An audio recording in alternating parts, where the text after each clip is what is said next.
এই ধানটা 3 মাস লালন পালন করছি, আমার মোবাইলে ভিডিও আছে। আমি এই এটা তারেক রহমানের ধান, কখনো করে ছিল না।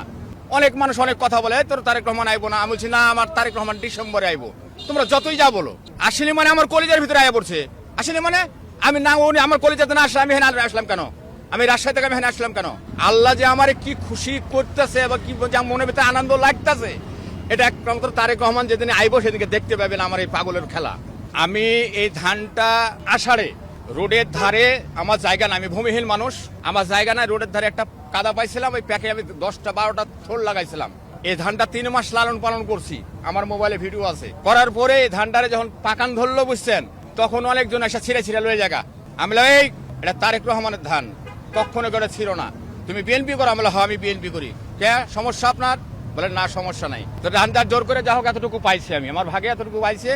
এই ধানটা কয়েক মাস ধরে আমি আটকাশ করেছি কি আমি জানি তারেক রহমান আইবো। অনেক মানুষ অনেক কথা বলে, তোর তারেক রহমান আইবো না। আমি বলছি না, আমার তারেক রহমান ডিসেম্বরে আইবো। তোমরা যতই যা বলো, আমার তারেক রহমান ডিসেম্বরে আইবো, যেদিনই হোক, আগে না হলে পরে, ডিসেম্বরের মাসে আইবো, এটা আমার আত্মবিশ্বাস ছিল। আল্লাহ তাকে আসলে মানে আমার কলিজার ভিতরে আয়া পড়ছে। আসলে আমি না, উনি আমার কলিজাতে না আসলে আমি এখানে আসলাম কেন? আমি রাজশাহী থেকে আমি এখানে আসলাম কেন? বাবা এই ভাষাতে প্রকাশ করা যায় না বাবা। আল্লাহ যে আমার কি খুশি করতেছে বা কি মনের ভিতরে আনন্দ লাগতেছে, এটা একমাত্র তারেক রহমান যেদিন আইবো সেদিনকে দেখতে পাবেন আমার এই পাগলের খেলা। আমার তারেক রহমানকে যে আমার কতটুকু ভালোবাসি, এক আল্লাহ রাসূল ছাড়া কেউ বলতে পারবে না। আপনারা তো মানুষ আসছেন, আমাকে দেখতেছেন, আমার সাথে ভিডিও করতেছেন, আমারই করতেছেন, কিন্তু আমি যে তাকে কত ভালোবাসি। এলাকায় যখন 2008-এ যখন দেশ থেকে বিতাড়িত করা হয়, তখন আমি খুব কষ্ট পাইছিলাম। আর এই 18টা বছর ধৈর্য ধরে আল্লাহ আমাকে বাঁচিয়ে রাখছে। আমি তার শুধু একটু চেহারাটা দেখার জন্য আমি আছি রাজশাহী থেকে এখানে। বাবা আল্লাহ আমারে লিয়ে আসে শুধু রাজশাহী থেকে এখানে।